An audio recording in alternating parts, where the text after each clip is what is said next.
Hey guys, welcome back to Wrestle News 365 here. I hope everyone is doing well. Breaking news really. It's not really been breaking, it's been happening just throughout the afternoon or the evening over here in the UK. Um, April 15, 2020 is going to be remembered as a very dark day in the history of WWE. Obviously, look, with everything that's going on in the world right now, we're living in very uncertain times. And uncertainty is not good. And over here, to be honest, globally, there have been lots of people that are been without work and have been in unemployment and losing their jobs, losing their income at a time which they really need it. And it would appear that if you're an employee of the WWE, today is no different. So around what? It depends where you are, but here around sort of midday in the afternoon over here, we got breaking news that WWE had made the decision to quote furlough a portion of its workforce effective immediately. We then got the word through that releases and cutbacks were also expected, and that basically WWE's bottom line has been really hit hard due to the ongoing pandemic, due to the ongoing climate, not being able to run live shows, etc., and also they're experiencing significant losses through the XFL bankruptcy, which we heard about earlier this week. We found out that despite Vince McMahon insisting in the launch of the XFL that WWE had no interest in it and no stake in it, that of course was a lie. And WWE had about 20% or so stake in the XFL, so that's gone bankrupt. All the staff of the XFL have been fired and released, and all of that stuff. And WWE, of course, is hit in the pocket because of that. So we knew staff releases and we knew talent releases were coming, but I don't think we really expected it like this. We also found out that the move from Titan Tower, WWE's headquarters, had been delayed. WWE is due to move out of Titan Tower into a bigger, better facility. I know a facility that they were looking to do a lot of video production for when it comes to the network and it comes to their social media platforms. That's been delayed. They'd also mentioned that all staff at WWE headquarters have had mandatory wage cuts. Like I said, the talent releases were expected, and we'll go into detail with them in a second. The XFL bankruptcy and a major furlough to save them, quote, $4 million a month. So WWE would apparently not be alone in being hit hard in this current climate.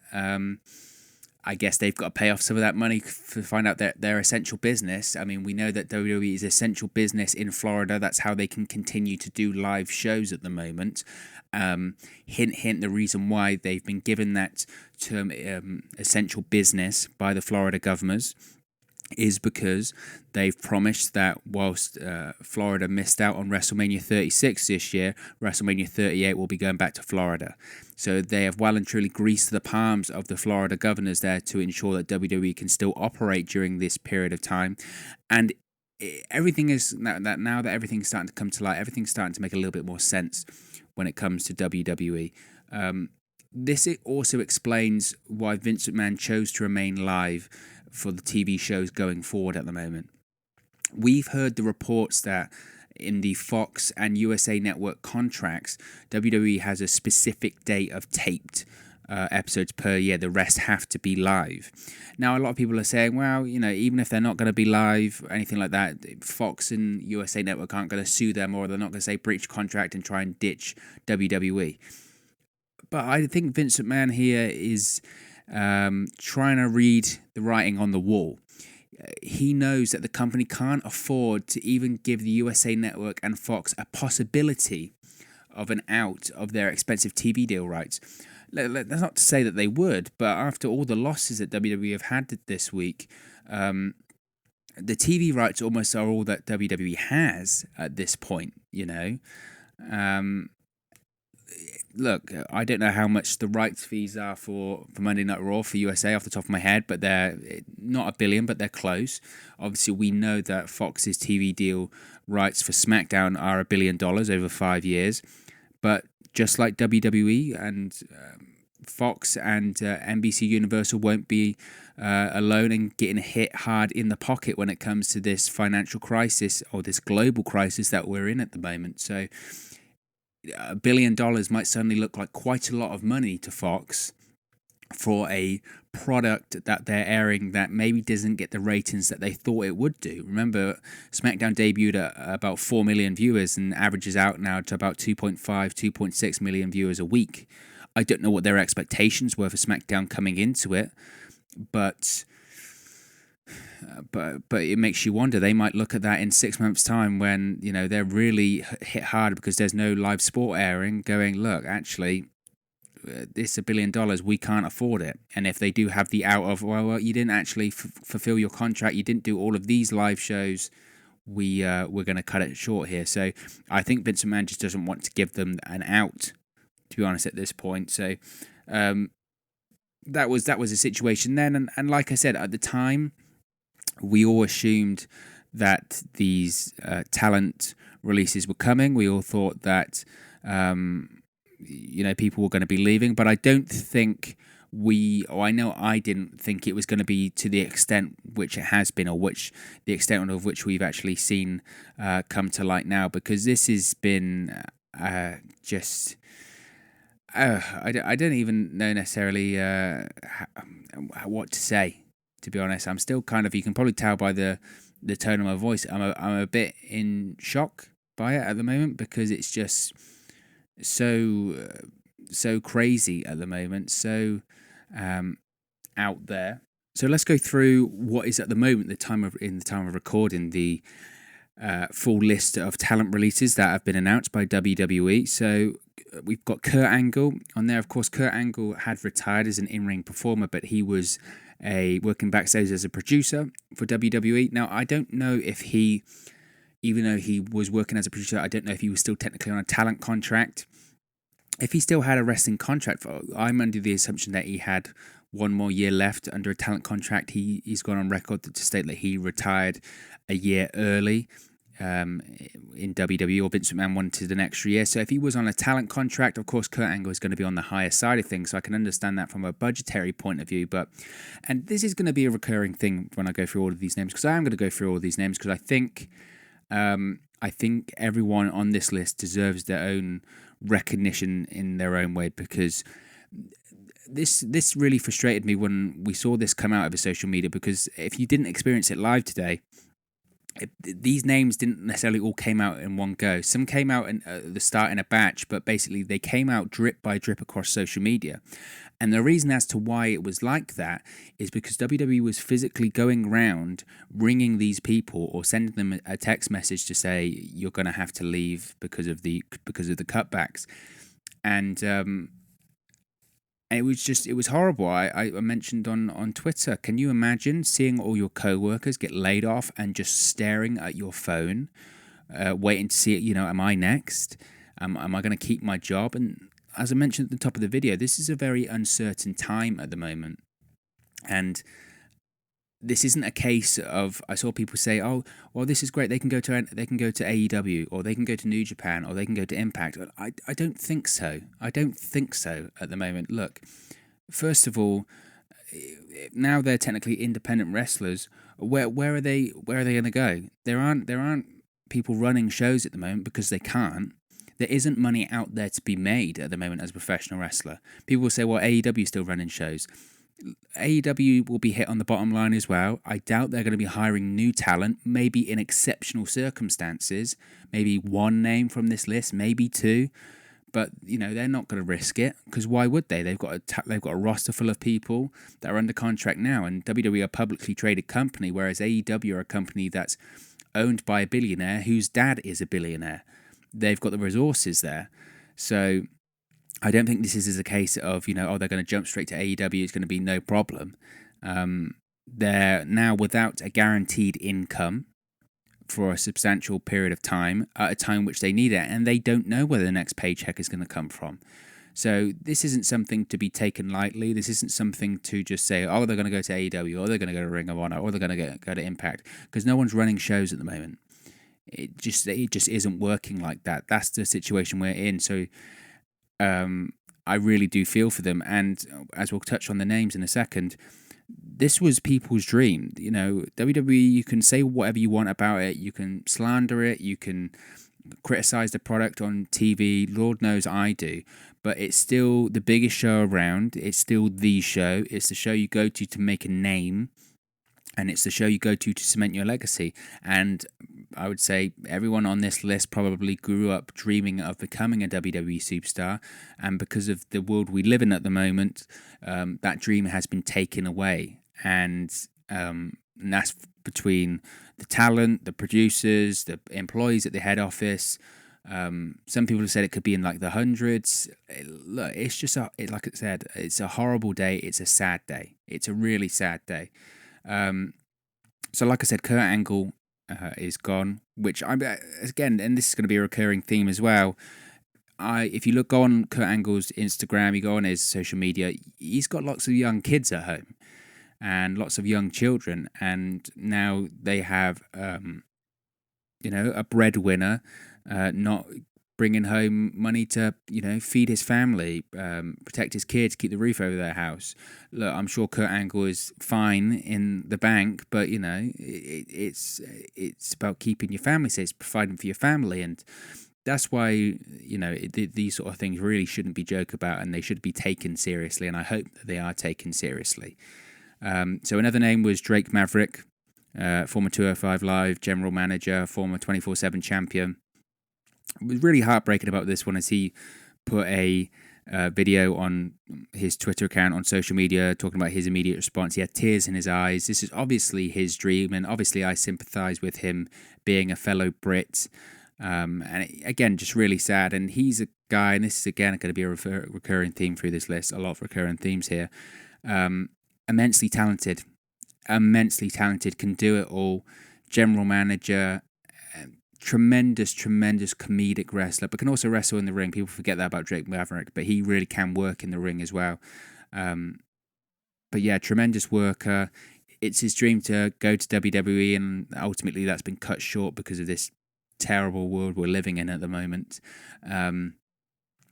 He could come back. He could come back to WWE at some point without a shadow of a doubt, or he might be an asset to another company. You got to think some of the names on this list might go back to WWE. Some people might have wanted to get out of the contract, and some people might say, you know what, you ditched me at a time which I needed income and I had a family to provide for, and they might not go back once this is all blown over, whenever that happens. But Drake Maverick was that was a horrible name to see on that list. We also had Curt Hawkins. Now, Curt Hawkins has always been an enhancement talent for WWE, really, but he's a guy that has been around for a while. Of course, he was released previously, but he came back in 2016 on the SmackDown brand, on the Raw brand, teaming up with Zack Ryder, and had that WrestleMania moment last year where they actually won the Raw Tag Team Championships again in New Jersey, of course, where they're from, New York, New Jersey. So that was the moment for him.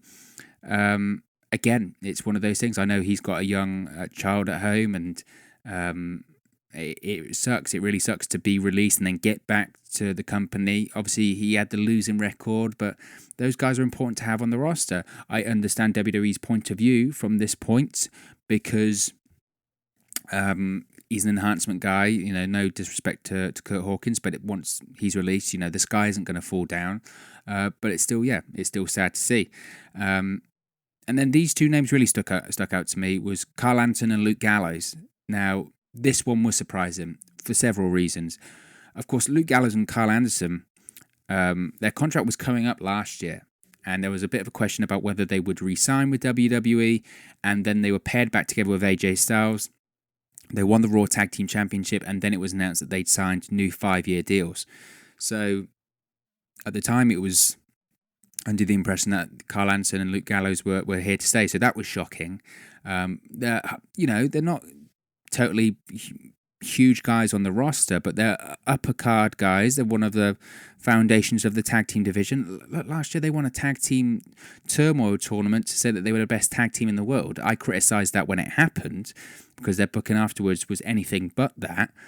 But the best tag team in the world you release, and 8 days ago or however long ago WrestleMania was, they were in the main event of night 1 of WrestleMania. They were heavily featured in the Boneyard match between The Undertaker and AJ Styles at WrestleMania. Fast forward a few days later, and they've been released from the company. So I was really surprised by this one. I would have thought they were names that were safe. Again, let's hope that all of this blows over quickly. I mean, it looks like it could go on for quite some time now. But hopefully once things pick up, they'll have no problem getting work whatsoever. But again, it's not about that. It's about the now, and it's about the uncertainty. I talked about people's family. Again, you go on Kyle Anson's social media, he's got a ton of young children at home. He's got a wife, he's got children to provide for, and that income has now disappeared. And you think about his contract, I don't know if he'll get the full 5-year guarantee of that contract, but he had 5 years of guaranteed income, and that's now been taken away. I'm sure, I would hope that they've got some form of severance package there, but again, it's horrible. It's horrible to see. Heath Slater also released, again, he'd been there for 15 years, dedicated to WWE, and yes, he was a lowered card guy, he was a comedic guy, but you need that guy. You need that guy on the roster, and you need that guy who knows the company inside out, works with the younger talent to build them up to get them over, works with the talent that you're pushing to the moon, and Heath Slater was that guy, and everything they gave to Heath Slater, I thought he knocked it out of the park. Whether that was the 3MB, whether that was going against the legends on Raw in the build-up to Raw 1000, whether that was teaming with Rhino. How great was that little run with Rhino when they won the SmackDown Tag Team Championships? That was great. And again, even his gimmick was, I got kids. And he's got family there that now he doesn't have that income. And it's horrible to see. Eric Young released as well. It never really worked for him in WWE anyway. So hopefully once this is blown over, he can pick his career back up. A great hand though, experienced worker, tough worker, had a great run in TNA and Impact Wrestling. So, tremendous athlete, and hopefully, again, this doesn't hurt him financially too badly. EC3, now this is a surprising one because WWE, of course, weren't using him, and he's been criminally misused ever since debuting, to be honest, on the main roster. And there was so much hope when he signed with NXT because of his work he did in Impact that this time around EC3 was really going to get the justification and really going to get what he deserved, because he's such a talented athlete and he's so talented on the mic, and he has the look that Vince McMahon would love. And it would appear that he just got punished because of facing Dean Ambrose when Dean Ambrose was on his way out, and Dean Ambrose got a better reception than him. But why wouldn't he? Because the perception was that Dean Ambrose had been screwed over by the company. So it was just poor placement, poor booking, and just they didn't know what they had. They really didn't know what they had in EC3. I think he might fall under the category of, this might be a blessing in disguise. But again, it's a period of time where he's not going to be earning money when he should be earning money, and that's not beneficial for anyone at a period of time of such uncertainty. The next two names I'm going to grouping together are Rusev and Aiden English. I've grouped them together for obvious reasons. Again, Rusev's another one that you can say has been criminally misused. But you think of when he first started in the company, went for a year unbeaten, faced John Cena at WrestleMania, lost to John Cena at WrestleMania. What do you expect? And then kind of got dropped by like a bad habit by WWE. Had great interactions with The Rock, and just with his personality, this is what I mentioned on social media, his personality through the roof, oozes charisma, personality. He's funny, he's entertaining, the crowd loved him, and WWE never really gave him the chance to get over as that big babyface, that lovable babyface, but he did it anyway. Rusev Day with Aiden English wasn't meant to get as popular and get over as it did, but that year at WrestleMania, he was so popular he had to be put into the United States Championship match because he was that popular. And again, WWE killed it because it wasn't really made by them, it was organic. And then Rusev's involved in stupid angles like this whole Lana Bobby Lashley thing that had been on Raw, which was just disgrace.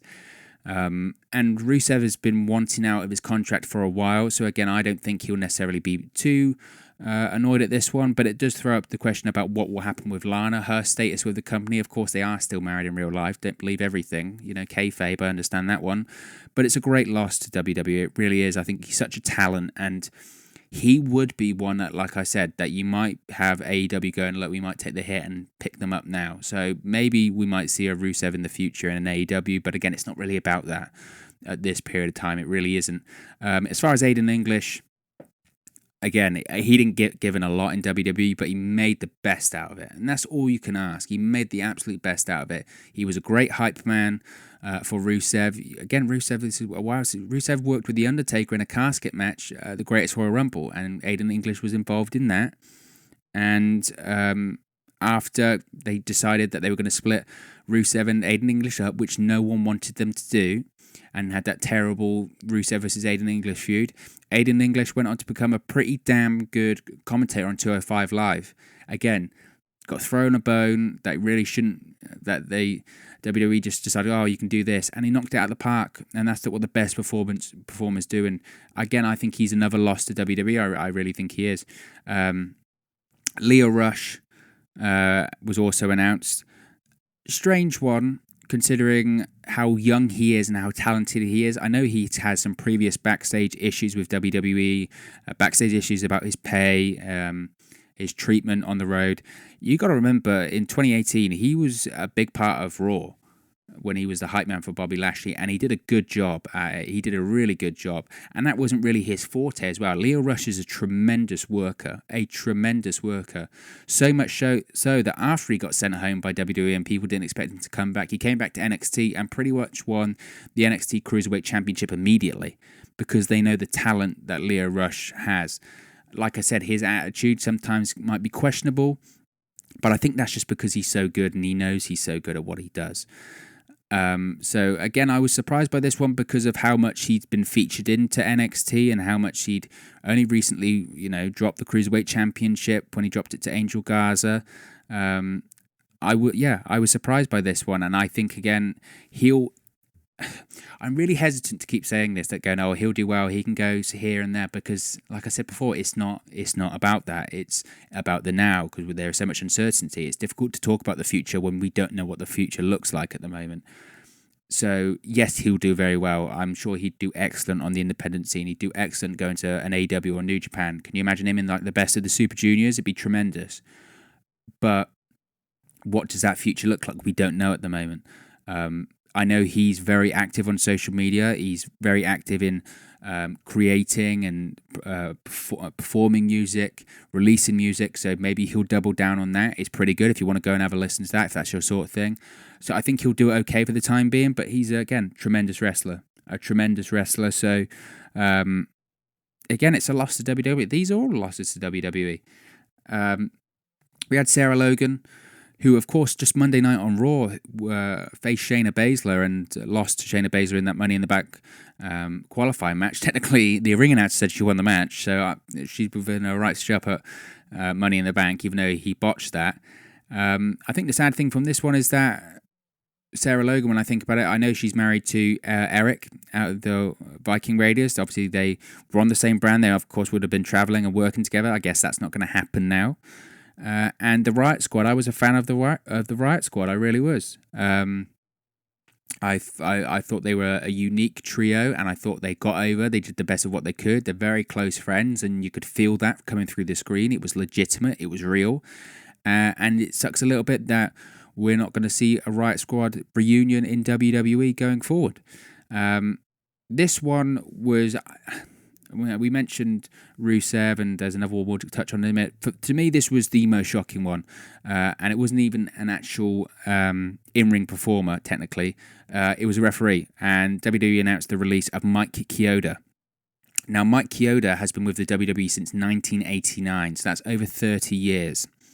In my opinion, Mike Keota is the best referee of all time. Of course, the best current referee, but he's the best referee of all time. People will say Earl Hebner, and people might throw out a couple of NWA, JCP referees. For me, Mike Keota is the best referee of all time just because of his longevity in the WWE and some of the moments he has done in the WWE. You go back on the network and you watch pretty much any WWE thing on there, he is in it somehow, some way. He is responsible for great moments. You never noticed him in the match, but when you saw him in the match, you knew it was a big time match because he'd had that much experience, that much know-how of the ring, and he'd been involved in that many big moments, and he could still get up and down very easily. He didn't look like he had many physical ailments. Some people have said that he's recently just got surgery, which if that is the case, he's just got surgery and then he gets released, is shocking. Even if you didn't want to use him as an active referee, WWE's got lots of referees and lots of NXT referees and lots of referees on the way up that I'm sure are a lot cheaper than Mike Keota. But you can't beat experience in that position, you can't beat credibility, and you can't beat legitimacy. And that's what having Mike Keota as a referee of a match had. So this is absolutely the wrong decision, in my opinion, regardless of how expensive he is for a referee. Referees still are essential to the matches. They're still essential to telling the story in the ring. The best referees you don't notice, but they're still doing a lot in the ring to tell the story. I've had interactions with WWE referees on social media, and pretty much everyone said that Mike Keota is one of the best, if not the best of all time, especially in the WWE. And that's against some pretty high names in there. So that says quite a lot about Mike Keota, and a tremendous man as well, and a tremendous personality. And I don't think I've ever heard anyone say a bad thing about him. So shocking to hear that Mike Keota had been released. Really shocking and really sad about Mike Keota being released. We also had Rowan get released, which again was a surprising one considering his time on TV recently. Towards the end of last year, he was beating Roman Reigns in singles matches. After that, who attacked Roman Reigns for Angle on SmackDown, and just a few months later, he's been released through no fault of his own. I thought his upside was big, especially as his mic work really started to develop, and he really started to get this cool look of the heavy metal look about him, and transition out of just being this redneck hillbilly with the Wyatt family. And of course, speaking of the Wyatt family now, only one person of the original trio of the Wyatt family is left in WWE, and that of course is Bray Wyatt himself. Again, which is sad considering the tremendous gimmick that was, the matches that they had as a trio, and just all of it is just very, very sad. And Rowan, of course, the last thing he really did in WWE was that whole what was in the cage gimmick, which turned after months of interest, and people were legitimately interested in seeing what was in the cage. Turned out to be a giant robotic spider, which was so bad that WWE killed it like 2 weeks later, which they should have because it was terrible. So another one, saddled with terrible ideas, terrible creative pitches, but did the best of what he could. And you look at his work as a member of the Wyatt family, some of the matches they had, Shield versus Wyatt family comes to mind. He had a match with The Rock, technically at WrestleMania 32. Worked with Luke Harper as a member of the Bludgeon Brothers, did tremendously there. Worked great as that big heavy to Daniel Bryan's eco-friendly WWE champion reign. Broke out of that, defeated Roman Reigns at Night of Champions, and then less talk about that cage thing, the better. But he had a good run in WWE, and I think there still was more to come. And again, it's one of those situations where it sucks. I don't think people are saying, well, he'll join Luke Harper and Brody Lee in AEW. I think Brody Lee has spoken about trying to become his own man, so even if Rowan did go to AEW sometime down the line, I don't think they would pair up together. And I think the best thing for Eric Rowan is to do his own thing and create his own star. Him going somewhere like Japan would be tremendous. I think he would suit really well there. Hard-hitting, big, scary style, bit of a Bruiser Brody type character could work wonders for him over there. But again, it's not about the future. We don't know what the future looks like at the moment. So it just is, again, it's really sad. We had the Colognes, Epico and Primo released. This one wasn't as surprising. This one's always been on the books for a while. Some people are surprised how they were still under contract with the company anyway. We haven't seen them on TV in the longest time. Maybe it was just to keep the Puerto Rico connections happy. Who knows? Primo, of course, was serving a suspension anyway due to not turning up for a drug test. So this one wasn't necessarily too shocking. This was the type of names that I was expecting when I heard that talent releases were to be expected. These kinds of names. Of course, again, it sucks for them at this period of time, but I'm sure they'll do fine if bookings in Puerto Rico and they're obviously related to Carlos Colon. They'll be fine in Puerto Rico. So, again, those are the names I was expecting. Next, we had Maria and Mike Kanellis. Now, this one was particularly sad for me, purely because, of course, the Mike Kanellis story is a fascinating story when it comes to WWE. Obviously, showed up in WWE, didn't live up to their expectations, was using prescription drugs at the time, got clean, got in great shape. And again, they weren't using him on television, so he requested his release. WWE denied it. They gave him a new contract last year, and him and Maria signed a 5-year contract. Maria then announced she was pregnant, and they kind of did that Who Was the Father storyline, which was god-awful, but at least they were being used. And then they disappeared from TV, of course, for Maria to have the baby. And now they're no longer with the company. And I think this one is particularly sad for me because a lot of people had speculated at the time that Mike and Maria had signed new contracts with the WWE because they already have a small child and they had another one on the way, and they, I know it sounds terrible, but they needed the money to provide for their family. And now, a couple of months later, we have a situation where both parents are without the money and might not be able to provide, or are going to be concerned about income for their children and keeping providing for their children. This is what this is about. It's a job. So that was particularly sad for me. If we had a thriving indie scene at the moment with lots of shows, I wouldn't be concerned for them or anyone on this list, to be honest, at all. But he will do well once everything gets up again. But again, once that time comes, we don't know.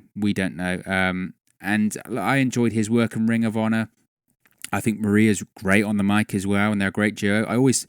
I understood his want to get out of about the WWE, so I understand that one. But again, it's a horrible time. They've got a young family at home that they need to provide for, and it's tough, and it's a horrible situation, that one.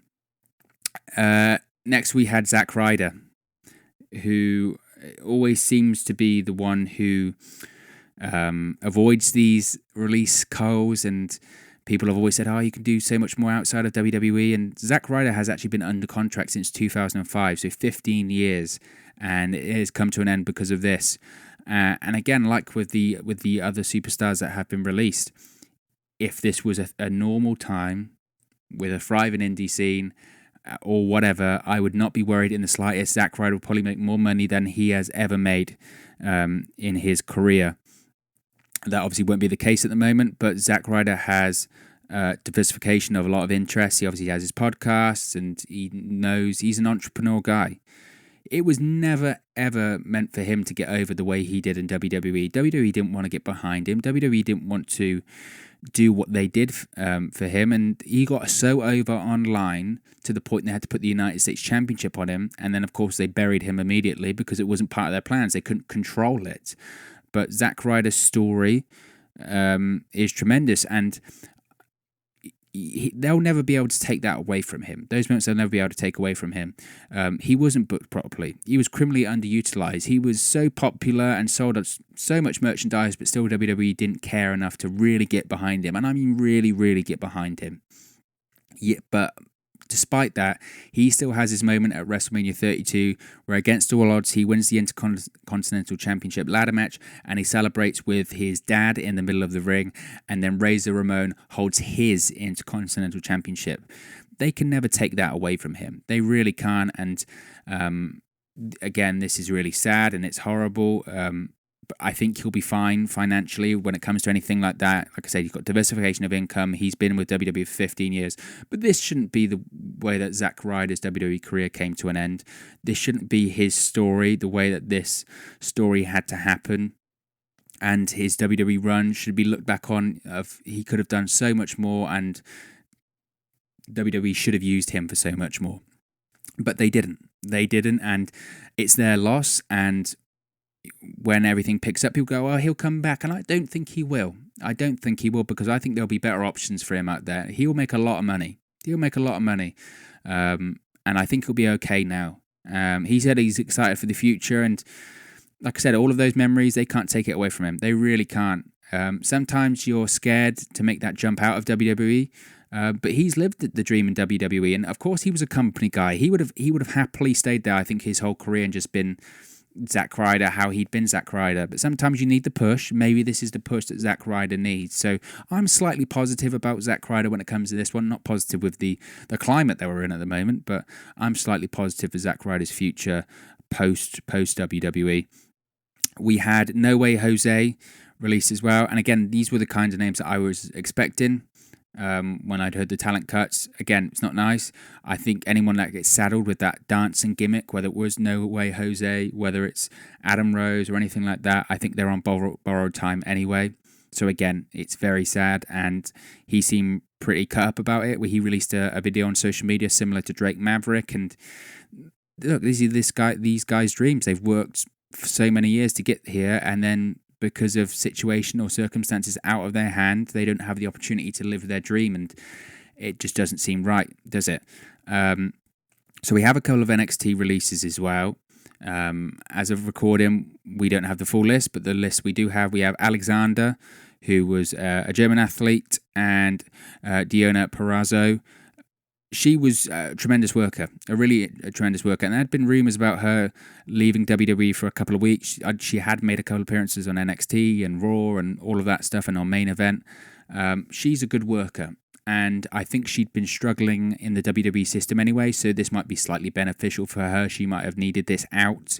But it hurts for the NXT guys, I think, even more, and we'll find out who they are and how many more of them they are. Because, as I mentioned with No Way Jose, these guys are in there, they're hungry, they're working every day for not a lot of money.